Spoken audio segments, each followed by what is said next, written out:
Pecle. Kaulinan pecle nyaeta kaulinan tradisional ucara engklek tina lahan anu datar.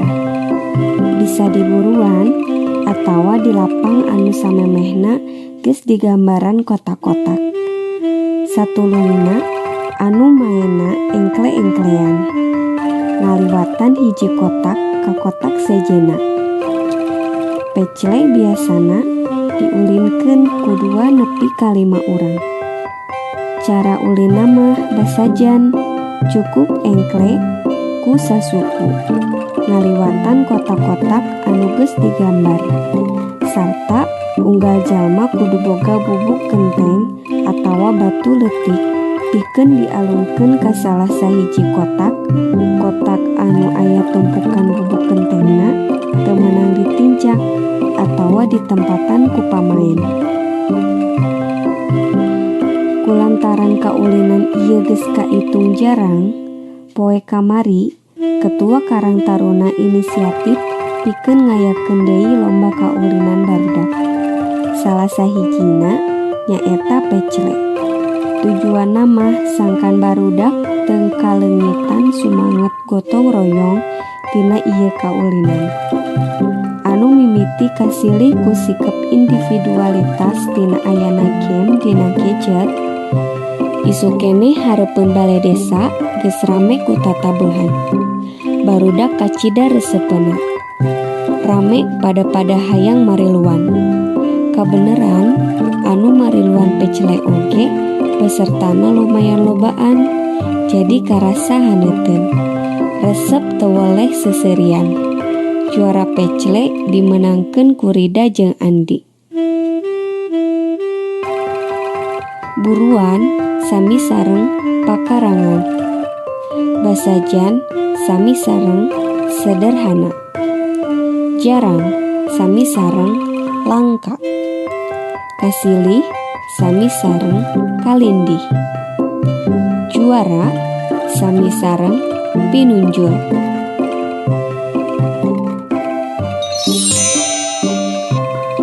Buruan jero imah.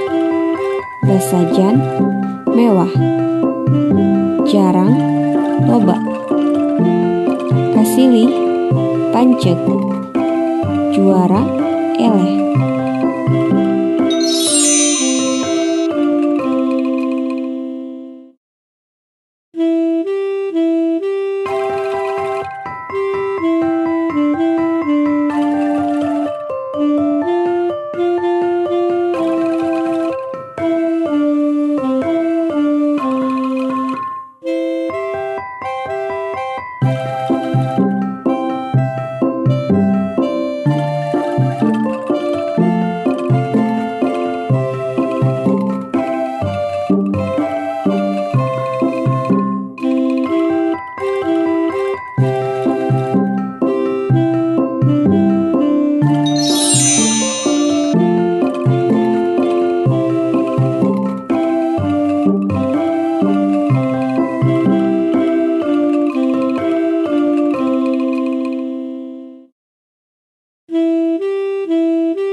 ningali etalase aya sapatu warna hideung alus kacida. Kuring hayang pisan eta sapatu diker kelas 4 keneh, tapi acan wani bebeja sabab sapatu teh masih wareuteuh keneh. Ayeuna mah ngawani-wani we rek bebeja ka bapa sugan we dipangmelikeun. Barang pok ngomong, geuning bapa ngidinan meuli sapatu, najan aya syaratna. Syaratna teh cenah kudu leuwih getol diajarna. Kuring nyanggupan jeung boga tekad rek leuwih daria diajarna. Basa geus mayar di kasir, buru-buru sapatu ditarima.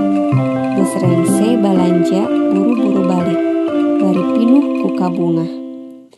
Poe ieu teh poe Senin, isuk keneh geus saged siap mangkat sakola make sapatu anyar. Hate bunga kacida, sapatu nu dipikahayang geus dipimilik.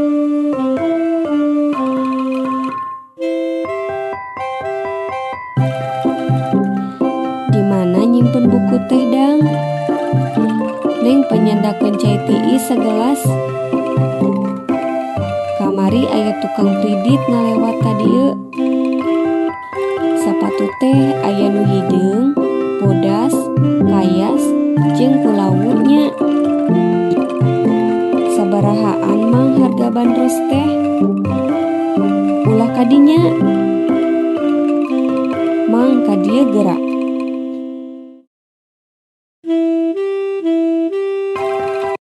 Itu kusir bangun ambek teuing turun tina delman kuda di pecutan tarik teu aya pisan ras-rasan. Nah abong teuing nasib abdi jadi hewan digawekeun berang penting dirangket taya ras-rasan.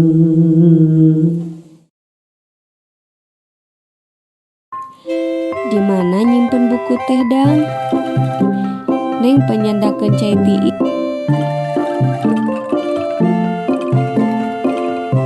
Sudami Pangandaran. Basa kuring ulin ka Pangandaran, kaparengan anu boga rumah makan teh warga asli di dinya. Meme peuseun dahareun teh, bapa mah uplek we ngobrol jeung ibu-ibu nu nyaritakeun pangalamanna nalika Pangandaran kakeunaan musibah bencana tsunami. Ibu-ibu eta nyarita ka bapa yen manehna soak pisan waktu kajadian teh. Ari bibi nuju di mana kitu harita teh? Bapa nanya deui. Si bibi teh nyaritakeun yen anjeunna keur laladang di rumah makana.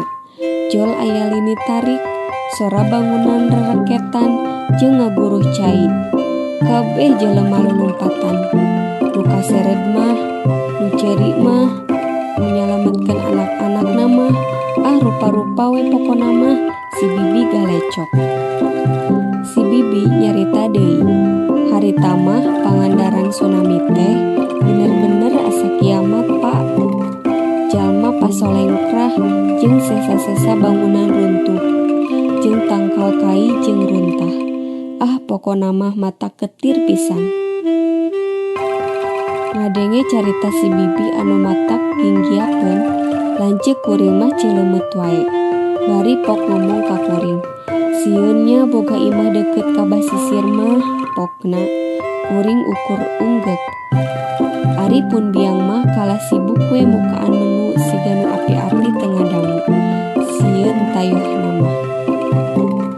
Basa keur uplek nyaritakeun tsunami Pangandaran, ibu nyarita ka bapa. Enggal pesen tos lapar cenah. Kakara we bapa inget can mesen kadaharan. Basa rek pok mesen, ibu tukang dagang teh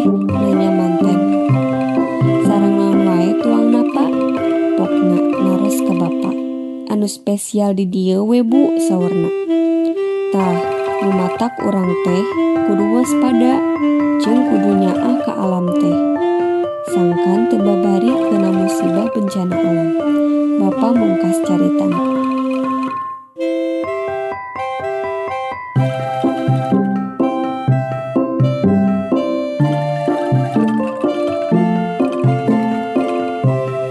Tsunami Pangandaran.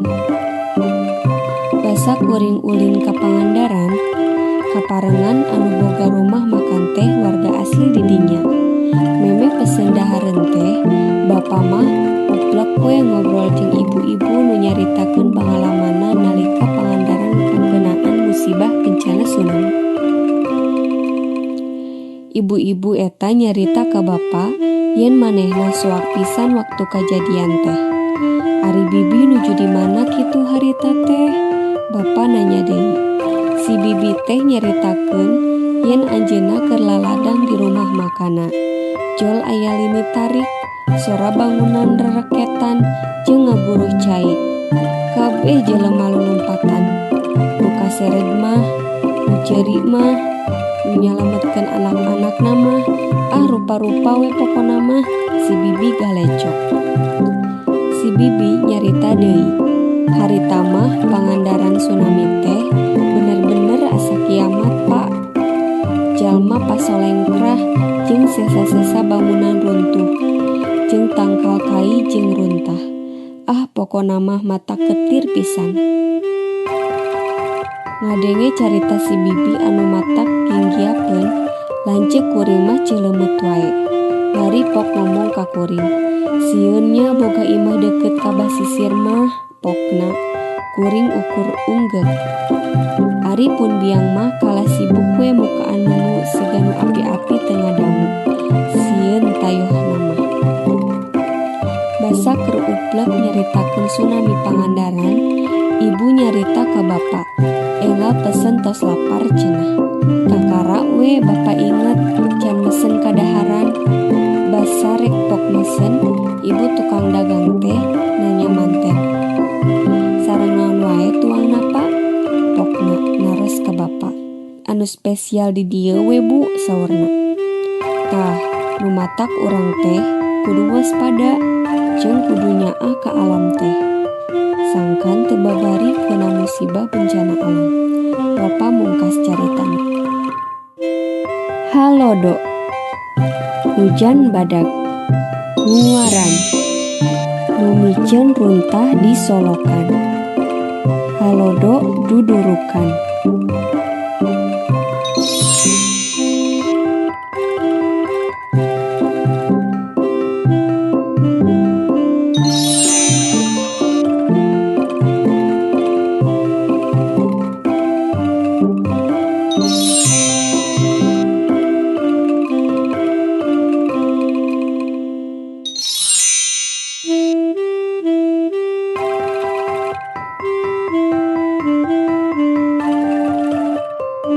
Hirup kumbuh jeung batur kudu alakur, kasasama kitu deui.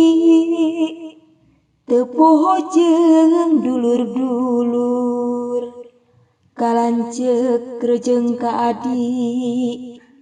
Tong sombong komo bedegong, mun di lembur tong poho nanya ka batur. Ulah legek bari degig, asa aing uyah kidul. Derpoho ka temah wadi, nu nanya tara di warung. Mun adigung tang tuna teu rido indung, bapa oge kitu deui. Lamun teu akur jeung batur, eta mah lain pinuji. Estuning budak nu sombong. Di mana nyimpen buku teh dang? Neng panyandakeun cai tiis segelas. kamari aya tukang kredit ngalewat tadi. Itu kusir bangun ambek.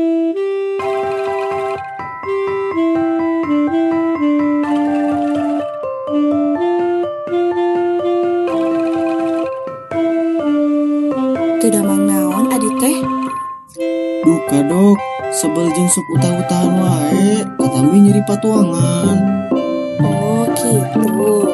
Sok jajan di mana wae di? Di sakola bu, sisi jalan sok meser minuman es, terus mie-mian dok. Tah eta nu matak nyeri beuteung teh di jajan sembarangan, kadaharan anu teu bersih jeung teu sehat teh mawa rupa-rupa virus jeung kasakit. Jadina kitu siga adi, mun taber eta teh. Nuhun dok, kamari abi jajan sisi jalan, anu jajanana teh teu ditutupan. Da sugan teh moalna naon.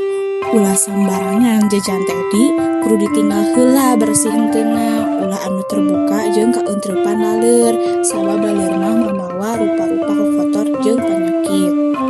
Nuhun dok, moal engke mah. Di bumi ge kade kedah berseka sarua bararesihnya. Nuhun dok. Ayeuna mah adi kedah diobat istirahatkeun di bumi. Tong hilap oralita oge keur ngagentros cairan anu dikaluarkeun. Utamana mah kudu ngajaga lingkungan jeung kasehatan ya di. Nuhun dok, hatur nuhun.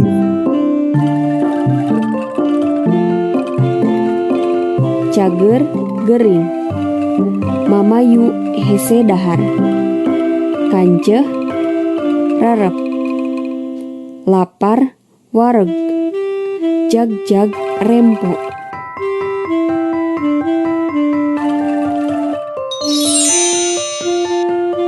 Mulus kasar.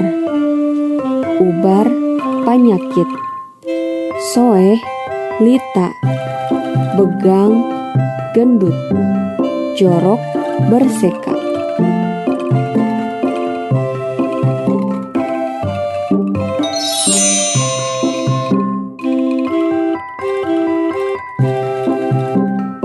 Sareng saha bade angkat ka Bandung teh Bapa Naros. Erna nyarita ka indungna yen manehna rek les matematika.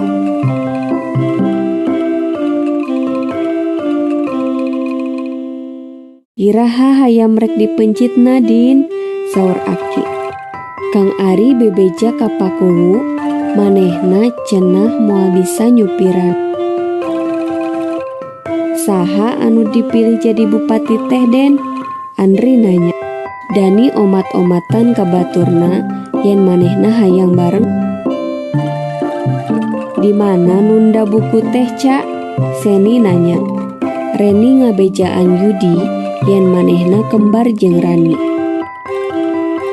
Kumaha carana Ran? Cek Sandri. Pamaman bebeja ka anakna cenah moal bisa rapat ka sakola.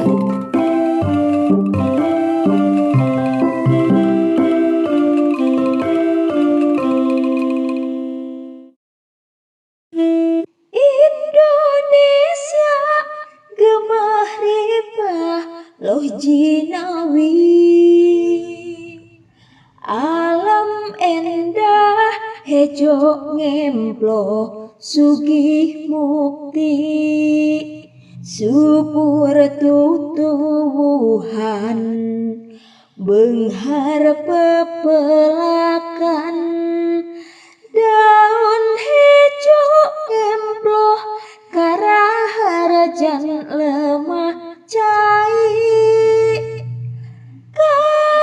kakayan tumuh subur pajangkung jangkung, betetan ngawujud sirung pagulung gulung, biraku rek rela, biraku rek tega, alam nu ngemplo hejo pinarengan ngarang-rangan teu kariksa.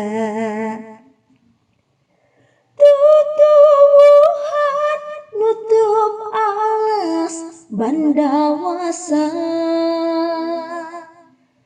tatangkalan nu nutup gunung ngambah remak, Prayoga dijaga, diraksa diriksa, kakayun manfaat sumber kehidupan bangsa. Malak tangah ngeblak nuntun gimir ketir, bahaya gunung uruk pada dataran banjir, rampah pada doko sama tak sosoro, ngagarap tanah ngeblak di pelakan tatangkalan hejo ngemplo. Sugih sami sareng beunghar, kakayon sami sareng tatangkalan, patetat sami sareng bibit, sirung sami sareng pucuk, ngarang-rangan sami sareng ranggas, reuma sami sareng kebon urut ngahuma, mamala sami sareng akibat, padataran sami sareng palataran, banjir sami sareng caah, samakta Candi Borobudur Yogyakarta, Astana Gede Ciamis, Lawang Sewu Semarang, Benteng Rotterdam Makassar, Istana Maimun Medan, Masjid Agung Banten, Gedung Sate Bandung, Istana Bogor, Rumah Penculikan Rengas Dengklok, Situs Gunung Padang Cianjur,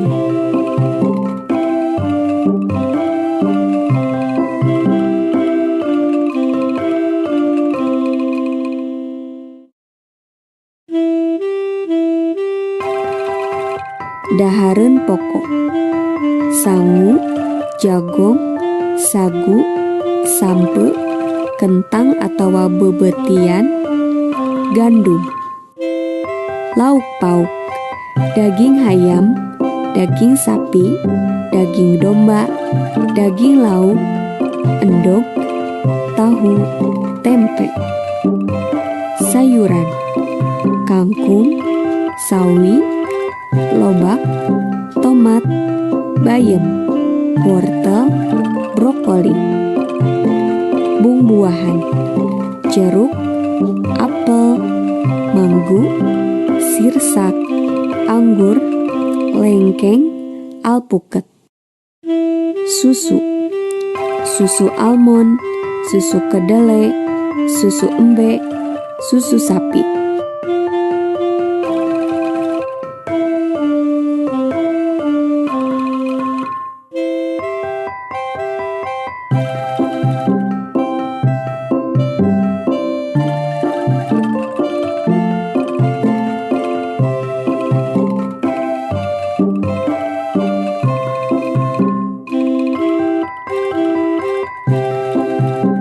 Basa lempang, lebah liliwatan kagambarna luhur mega. Sumurotna panon poe nuges mengok. Udatna mega bet mawa geter, ngemprangan hate nu ngadadak tagiwur. Ras inget bencana di mana-mana. Sigana alam geus bendu, alatan pangesina teu ditoweksa. Dunya geus berateun mawa rereget jalma nu teu mirosea. Hayang ngeunah sorangan sedeng alam katambelar. Lemah cai nuges ngageri. Piraku diantep di luli-luli. Angguran urang pupusti, sangkan bisa waluya sabihari teruksak hamolastari. Kamari Dandi jeung Rani melak dineus tukangan sakola. Solokan keur diberesihan ku petugas kebersihan. Pasir anu gundul dipelakan tatangkalan ku warga lembur. Sisi basisir keur dipelakan tangkal bakau ku Mang Rudi. Sandi micen runtah kana tempatna. Mang Ihin nyarek nu maku spanduk dina tangkal kai.